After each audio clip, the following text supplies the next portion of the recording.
As a author मेरा क्या vision है कि मैं कैसा चाहता हूँ हिंदुस्तान को। जब तक हमारी हिंदुस्तान की वुमेन फाइनेंशियली इंडिपेंडेंट नहीं होंगी, वो अगर इंसान मर्द पे ही डिपेंड रहेंगी, तो आप तरक्की कैसे करेंगे।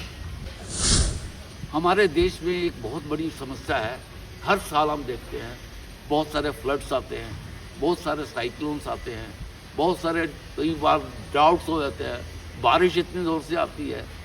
इन सब चीज़ों को कंट्रोल करने के लिए कि क्या क्या सिस्टम्स हम करने चाहिए, मैं इनको फॉरेस्ट इनहेबिटेशंस के बारे में ले गया हूँ, जहाँ से जिस तरीके से आपको साइक्लोन को कंट्रोल किया जा सकता है, जिस तरीके से फ्लड्स को कंट्रोल किया जा सकता है, वो सारे मैंने इनको सिस्टम्स बताए हैं। गुड मॉर्निंग फ्रेंड्स, मेरा नाम विजय कुमार दीवान है। मैं एक सीनियर आईटी प्रोफेशनल था। रिटायरमेंट से पहले मैंने बहुत बड़ी बड़ी आईटी कंपनीज के साथ काम किया है, जैसे इन्फोसिस है, विप्रो है, एचपी है, आईबीएम है, एक्सेंचर है, ऐसे बहुत सारी कंपनीज हैं। और वहाँ के एम्प्लॉयज़ जो जितने भी थे वो यंग लड़के थे, वो अपने काम में अच्छे माहिर थे। पर मैं कई बार सोचता था कि इनको हमारे हिंदुस्तान के बारे में, इंडिया के बारे में कितना कुछ पता है।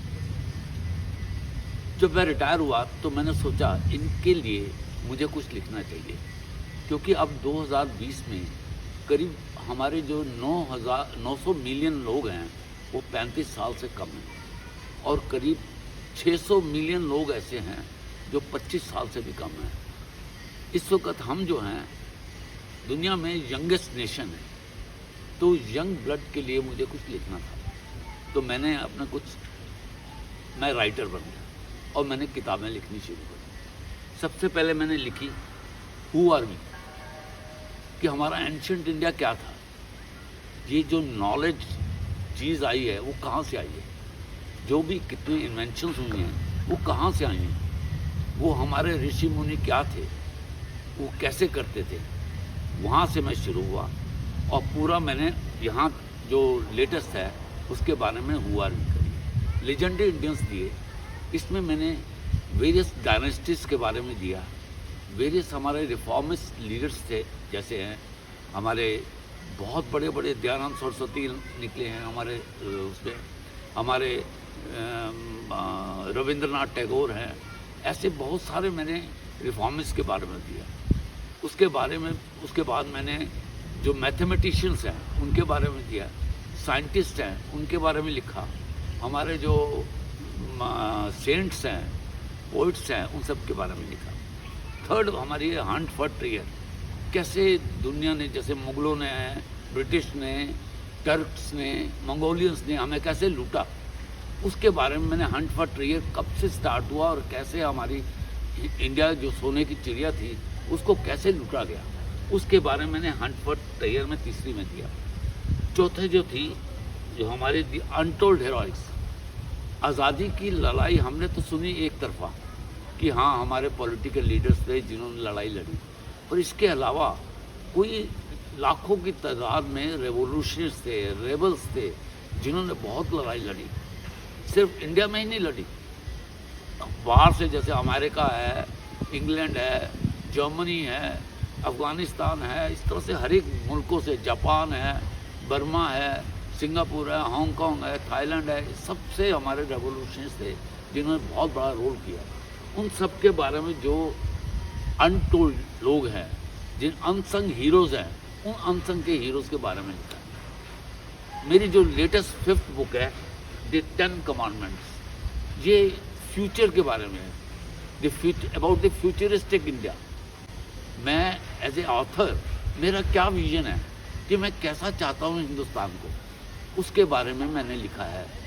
उसमें मैंने ये दिया है कि हमारे पास 736 जो है डिस्ट्रिक्ट्स हैं। उस डिस्ट्रिक्ट्स में अगर हम एक डिस्ट्रिक्ट के अंदर 10 डिस्ट्रिक्ट सेंटर बनाएं तो हमारे पास टोटल 7,360 डिस्ट्रिक्ट सेंटर बनते हैं। अगर हम हर साल 736 डिस्ट्रिक्ट में एक एक डिस्ट्रिक्ट सेंटर उठाएं और उसको इम्प्लीमेंट करें, हमारे जो प्रोजेक्ट्स हैं, मैंने 30 प्रोडक्ट्स दिए हैं डिफरेंट, हर एक प्रोडक्ट में मैंने डिफरेंट ऑप्शंस दिए हैं। अगर एक एक प्रोडक्ट हम 30 प्रोडक्ट एक डिस्ट्रिक्ट सेंटर में करें तो 736 डिस्ट्रिक्ट सेंटर में 30 प्रोडक्ट हम दे सकते हैं। मैंने उनको दिया है कि उसका कैसे प्रोग्राम मैनेजमेंट होगा, उसका कैसे फाइनेंस आएगा, कैसे उसको मॉनिटर होगा, कैसे उसके रेवेन्यू जनरेशन होगी और कैसे उसकी मार्केटिंग क्रिएट होगी, कैसे डिमांड तैयार होगी और कैसे सप्लाई होगी। ये सारी चीज़ें मैंने उनको दी। और इनफैक्ट जो सबसे पहला मैंने उनको दिया है, मैंने 10 एरिया चुने हैं। जो पहला एरिया है वो एग्रीकल्चर के बारे में, कि एग्रीकल्चर को हम कैसे कर सकते हैं, उसकी प्रोडक्टिविटी को कैसे बढ़ा सकते हैं। और जो हमारे गांव में जो हमारे वो बैठे हैं, जो किसान हैं, वो क्या क्या काम करें, मैंने नए तरीके बताए हैं। जैसे आपके ये ट्री प्लांटेशन है, आपकी जितने भी सॉइल फर्टिलाइजेशन के सिस्टम्स हैं, कि जिस तरीके से आप लोग इस तरह से इम्प्लीमेंट कीजिए, जिस तरह से जो हमारा किसान है उसकी प्रोडक्टिविटी 4-5 गुना हो। उसके लिए मैंने इंफ्रास्ट्रक्चर तैयार करने के लिए इनको कई तरीके बताए हैं, जिसमें मैंने ग्रीन रेवोल्यूशन लिया है, ग्रीन इंफ्रास्ट्रक्चर लिया है, ब्लू इंफ्रास्ट्रक्चर लिया है। डिफरेंट मैंने इनको प्रोजेक्ट्स बताई हैं कैसे इंटरनेशनली ये डेवलप होती हैं और कैसे उसको इम्प्लीमेंट किया जाता है। फिर मैंने इनको जैसे एग्रीकल्चर का हो गया, फिर सेकंड मेरा स्टेप था पॉपुलेशन का, कि how population can be controlled and properly used, ताकि उनको बाकायदा हम कोई अपॉर्चुनिटी दे सकें काम करने की, को उनकी एम्प्लॉयमेंट जनरेशन हो, उनकी डिप्लॉयमेंट हो, जिससे कि आपकी पूरी रेवेन्यू जनरेशन भी बढ़े, हर एक चीज़ बढ़े। तीसरी मेरी है इंडियन वुमेन के बारे में। इंडियन वुमेन को कैसे हम सेफ्टी सिक्योरिटी एक एस्पेक्ट है, दूसरा उनको हम फाइनेंशियली इंडिपेंडेंट कैसे बनाएं। जब तक हमारी हिंदुस्तान की वुमेन फाइनेंशियली इंडिपेंडेंट नहीं होंगी, वो अगर मर्द पे ही डिपेंड रहेंगी, तो आप तरक्की कैसे करेंगे, वो मैंने तरीके बताए हैं। चौथा इंफ्रास्ट्रक्चर में मैंने इनको बहुत सारी इंफ्रास्ट्रक्चर बताया। पांचों इकोनॉमी में मैंने इनको बताया कि हमारे 3 मेजर एरियाज हैं। एक एग्रीकल्चर है, दूसरा हमारा मैन्युफैक्चरिंग है और तीसरा सर्विस सेक्टर है। इन तीनों एरियाज में हम कैसे इम्प्रूव कर सकते हैं। एग्रीकल्चर का मैंने अभी आपको बताया। दूसरा मैंने इनको मैन्युफैक्चरिंग को बताया है कि कैसे हम डिजिटल मैन्युफैक्चरिंग ला सकते हैं, कैसे हम IT/OT बेस्ड मैन्युफैक्चरिंग ला सकते हैं, इंटरनेट बेस्ड हो गया, 3D बेस्ड हो गया, हमारे जो रोबोट्स हो गए, किस तरीके से हम उस चीज़ों को ला सकते हैं इकोनॉमी के बारे में। और सर्विस सेक्टर को हम कैसे कर सकते हैं कि हमारा सर्विस सेक्टर जो भी बनाता है, कोई भी आपको चीज़ बेचता है, जो कहता है क्या करता है, वो नहीं करता है, तो उसको कैसे आपने बाइंड करना है कि जो कह रहा है उसको करे। नहीं तो आज क्या हो रहा है, प्लास्टिक कितना इकट्ठा हो रहा है आपका, उस प्लास्टिक को कैसे उसका डिस्पोजल हो कि हमारी ना नदियाँ खराब हों, ना नाले खराब हों, ना सी खराब हो, ना को हमारा एनवायरनमेंट हो, ना पोल्यूशन हो। किस तरीके से इन चीज़ों को कंट्रोल किया जा सकता है। हमारे देश में एक बहुत बड़ी समस्या है, हर साल हम देखते हैं बहुत सारे फ्लड्स आते हैं, बहुत सारे साइक्लोन्स आते हैं, बहुत सारे कई बार ड्राउट्स हो जाते हैं, बारिश इतनी ज़ोर से आती है।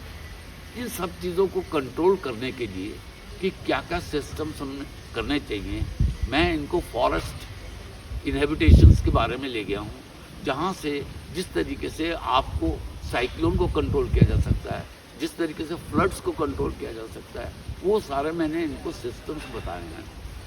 उसके बाद में मैं आया हूँ डेमोक्रेसी पे। हमारी डेमोक्रेसी का क्या हाल है वो आप सब जानते हैं। तो मैंने इनको ये बताया है कि अगर आप इंसान पे इसको छोड़ देंगे तो इंसान तो अपने तरीके का है। अगर आप इसको एक जैसे अर्जुन के साथ हुआ, उसका बेटा था, उसको उस चक्रव्यूह से नहीं निकल पाया।